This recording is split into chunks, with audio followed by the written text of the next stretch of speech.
Kumusta mo na kami sa ating channel, Philippine IC. So ngayong araw, another update naman tayo ngayon about naman to sa full politika ng ating bansa. So ang video ito ay mula na naman kay The News Board. So meron na itong pamagat na kakapasok lang, tinuluyan na PBBM Duterte. Grabe pala ang motibo, Ted Filon, na shock sa nangyayari. So yun, bago natin simulan, The News Board, supportahan nyo yan. Tapos syempre, kung trip nyo ng mga ganitong reaction na video may kasama kayo manood, huwag nyo na rin kalimutang supportahan yung YouTube channel natin, Philippine Noise. So mga kanoise, hindi na natin ito patatagalin pa. Simulan na natin, baka agawin pa ng China. Again, ang pamagat ng video nito, kakapasok lang, tinuluyan na PBBM Duterte. Grabe pala ang motibo. Ted Filon na shock sa nangyayari. So, bakit kaya na-shock men? So, again, The News Board, Filipino Ising, like, comment, share, subscribe. Start.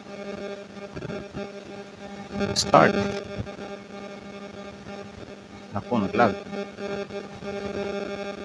Wait. Ayaw mapindot. Ayan. The News Board. Ito ang mainit na balita at trending ngayon sa mundo ng social media. Yun. Kampo ng Duterte na bulabog at mga alipores pinagsasampal. Matapos ipagkalat ng mga alipores ni Duterte na tinatakot, pinagurgor, pinatalsik umano ng mga Marcos si Manong Ted Filon, kaya ito nawala sa kanyang programa. Abay heto at sinagot na ang mga paninira ng mga maka-Duterte. Lahat ng mga comment section Yan din yung problema sa kanila men kasi lahat ng pwedeng isisi sa Pangulo or lahat ng pwedeng nilang makitaan na isisi sa Pangulo, isisisi nila. Like, minsan nakakaano na nga lang din nakakatawa or medyo nakakaawa na sila sa part na yun na parang para lang mailusot nila yung mga tawag dyan, yung mga issues nila is kung ano-ano na lang yung pinagsasabi nila. Diba? dito ang sinasabi nila, nasan si Manong Ted? Ang dami nagpasa sa akin ng mga link Ted Filon, pinatahimik na. Meron pang isa. Ikaw Ted kasi, Filon, nagurgur na ba? Ted Filon, pinatanggal na. Dami. Ganyan. Sobra. Ganito na ba ako ka-importanting tao na ako ang content ng mga vlog ninyo? Oo, pinagkakitaan ka talaga. Tinakot nga ba bakit wala sa show? Yan ang title. Kita mo na? So ngayon, sigurado ako nanonood sila ngayon. Nanonood. Actually, mas matutuwa pa nga yung taga-kabila dito kasi yung mga banat ni Ted Filon is parang papabor sa kanila. Kasi sa pagkakaalam ko, may mga nagko-comment kasi na parang anti-Marcos daw to. Or, correct me if I'm wrong na lang. Pero parang ganun ba? Tapos, ngayon, dahil nawala, parang pinahamak pa nila mismo yung something night and shimmering nila, di ba? Na parang, pinatahimik na. Alam niyo yung buhay pa nga yung tao tapos pinatahimik na. Mamaya may bagong yan, gagawin vlog. Content? Ted Filon umamin na. Tsaka nakita mo yung isang video, inedit pa yung mukha ko umiiyak. Oo. Nakita mo yun? Oo, yung Ted Filon, pinatahimik. Tapos Alright. inedit yung mukha ko parang may luha pa. O sige, so ngayon po nandito na po ako. Samantala, dahil nga sa nababahala na si former President Duterte sa nalalapit na impeachment ni Inday Sara, abay siya daw ang abogado nito. Pero pagdating sa survey, halos lagapak ang Partido Duterte kahit pa ang reklamador Ulit nga, ano yun? Si BP Sara yung mag-aabogado sa kanya. Duterte sa nalalapit na impeachment ni Inday Sara, abay siya daw ang abogado nito. Pero pagdating sa survey, Ewan ko men, hindi ko mapindot yung screen ko. Sira na ba to? Naiinis na ako dito. halos lagapak ang Partido Duterte kahit pa ang reklamador di umano na si Marcolelat ay di pa din makaahon. Kumpirmado. Ang Pulse Asia kasi saka ang SWS, ito yung dalawa sa pinakamalalaki. Pinagkakatiwalaang survey firms. Ngayon, sa survey results ng Pulse Asia at Okta, laglag talaga itong sila Lapid, Villar, Marcos at De La Rosa. Dito sa social weather station, kalalabas lang, mainit pa, laglag din talaga yung tapat. Sa line-up naman ni Duterte, ay laglag naman halos lahat Bongo lang yung pumapasok. Grabe naman yung laglag lahat. Well, siguro marami na talaga Pilipino yung namulat na Tapos yung si Bongo naman kasi hindi na nakapanduda kung bakit lulusot yan. Kasi parang, rinig usap-usapan dun sa amin na parang dahil sa,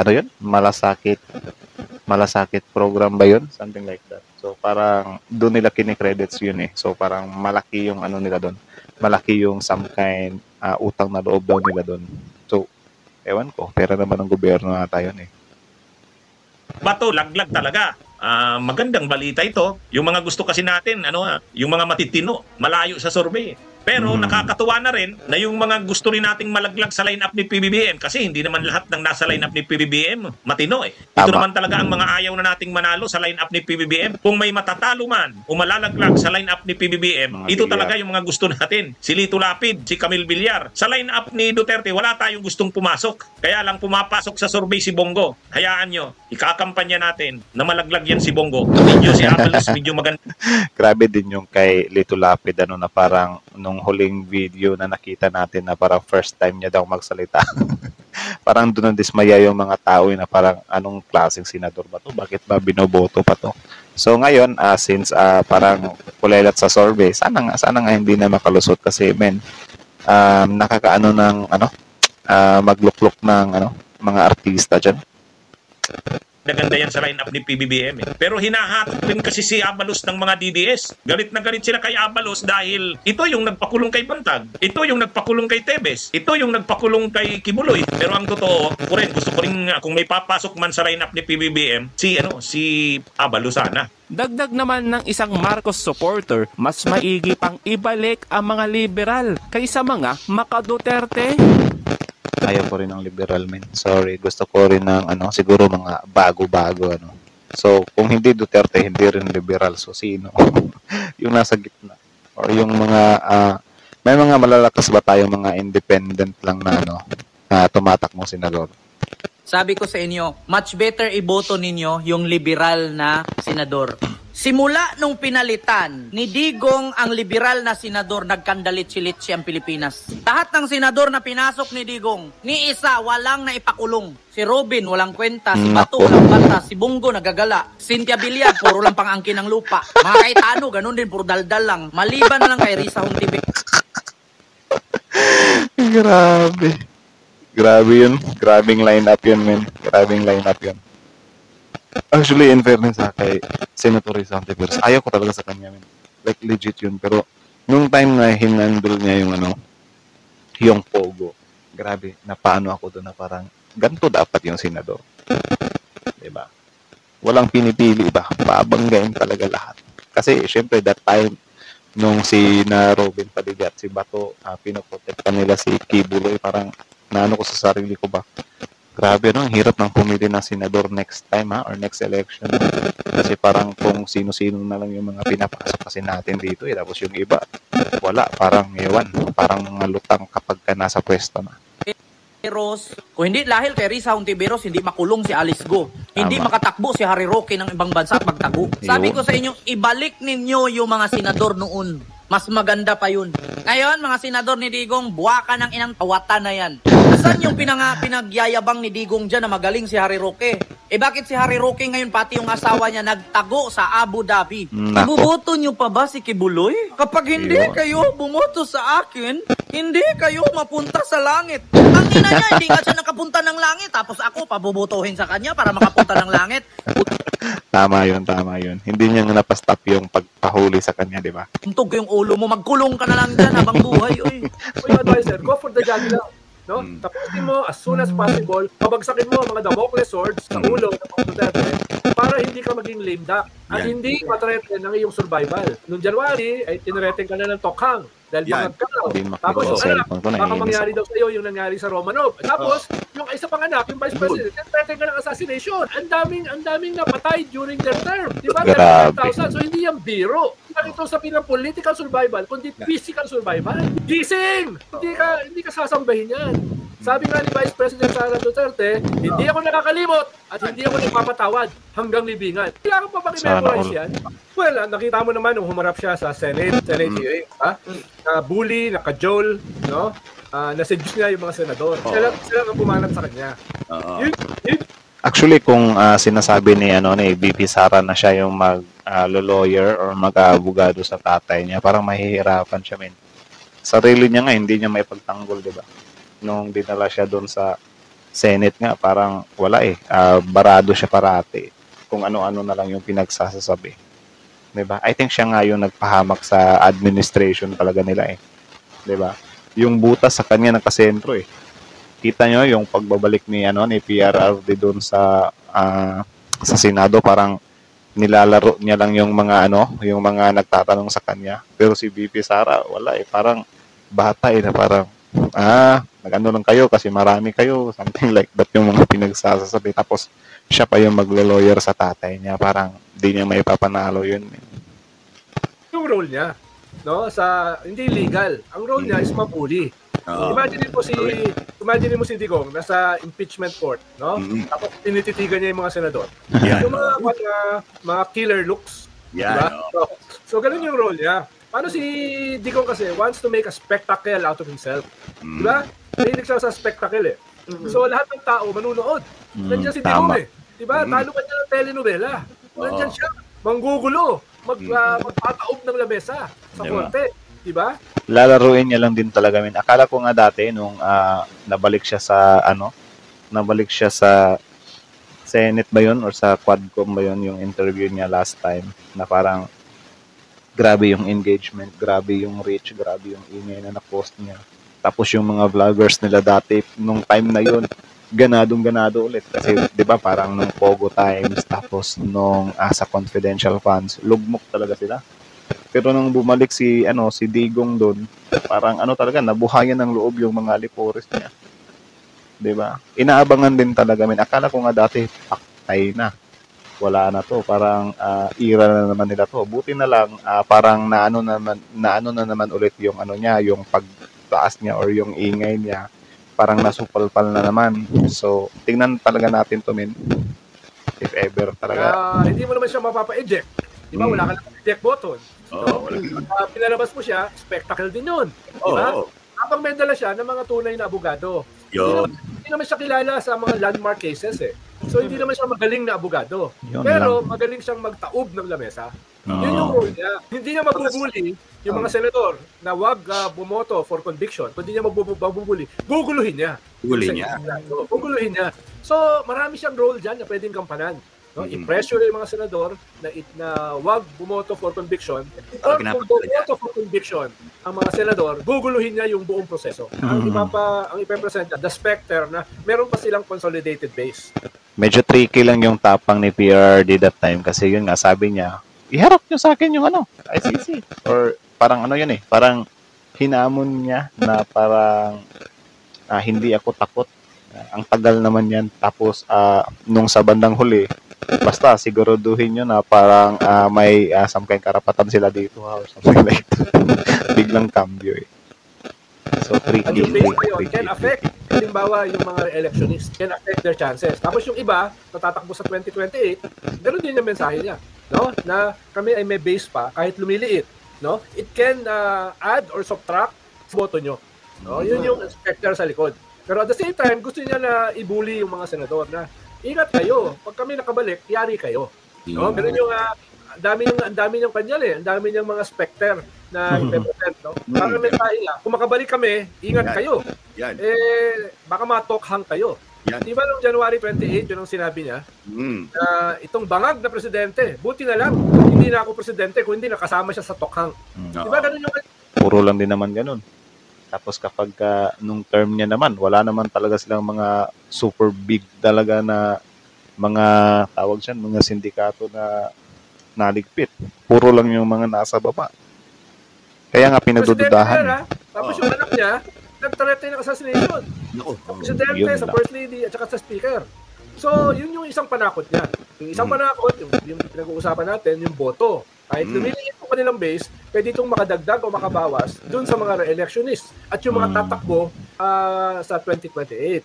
Pero yung mas nakakatakot ay ako ay may kaso sa ICC, Crimes Against Humanity, 35,000 allegedly pinatay.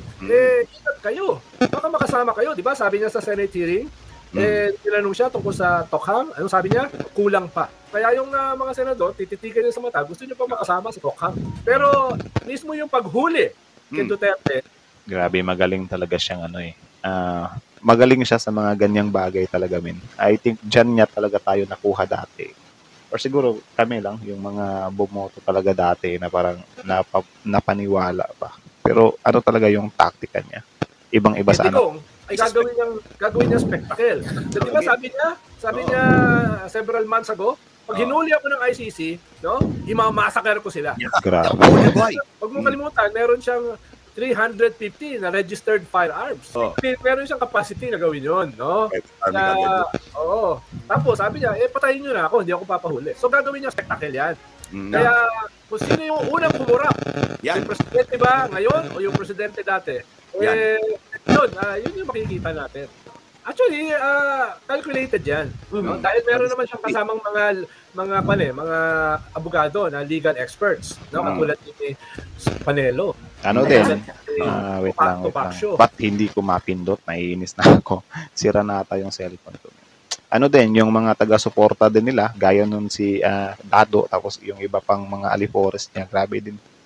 Todo din yung mga pananakot, yung mga galamay niya naman, taong bayan naman yung target nila.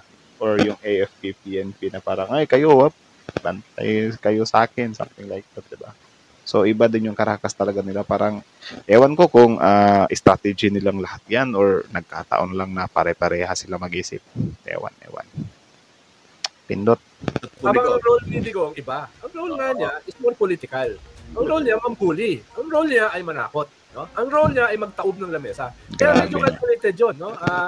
From my vantage point, ay makakatulong kay Sara yun. No? Kahit dati ay magkaaway sila. Kaya most probably ganon, no?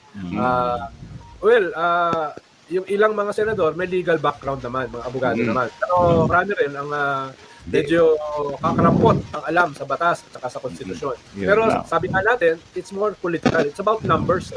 It's about arithmetic. Kaya kanyan, carrot and stick sa mga senador. Yun ang mangyayari dyan. Pero may debate dyan, Michael.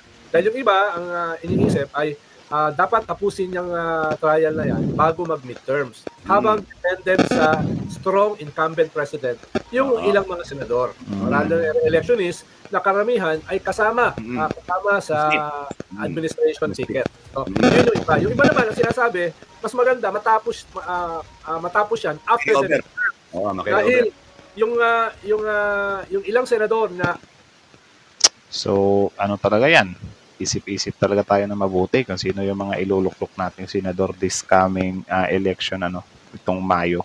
Kasi, kapag meron tayong ilagay na nasa side nila ngayon, maaring makatulong na naman yan para manggulo next election 2028. 'Di ba? Kita nyo yung yung way talaga na pag-handle ni Senator Robin Padilla at Senator Bato nung issues dati ni Kibuloy na parang willing talaga silang i-protect yung some kind nila, yung mga kasamahan nila, 'di ba? Naalala ko dati, sabi pa nga ni Senator Robin, mabait yan si Kibuloy. Alam nyo yung ganun, hindi naman dyan yung usapan Siyempre, iniluklok ka ng taong bayan. So, dapat ang gawin mo, open ka both sides, di ba? Wala kang pinapanigan dapat. Di ba? Anti-impeachment ay wala na. Si Chapilla, tapos na ang term. Si Amy at saka si Bato, may possibility na matalo. Yun. So, tatlo agad yung mababawas dun sa mga pro-impeachment, anti-impeachment. So, yung iba ang sinasabi, after midterm election. Yung iba sinasabi, before the midterm. No? Dahil before the midterm, mas malakas yung presidente. Dahil nga election Dahil election, at nasa admin slate sila, ay mapipilitan sila na bumoto kung ano yung gusto ng administrasyon. No? Pero, yung iba naman, sinasabi, mababawasan sila posibleng mabawasan. Halimbawa, si Amy at saka si Bato, nasa bingit na Si Bato na labas, delikado sila. Grabe yung word na si Amy at si Bato nasa bingit na yun. Pero kahit naman si Bato, I think alam niya naman na medyo tagilid siya ngayong election. Sa bibig niya na mismo nang galing yun. Sabi niya pa nga na parang, sige na, kahit pang 12 lang. Parang gano'n. Nagmamukaawa. Tulog. Wala sa admin. No? Usually sa admin, dagdag yan na 10% ng boto. O 15. Sa iba naman, bawas. Kung nasa bingit ka, talagang matatalo ka. No? Talagang matatalo ka. Kaya yun yung kanila, yun yung calculation nila.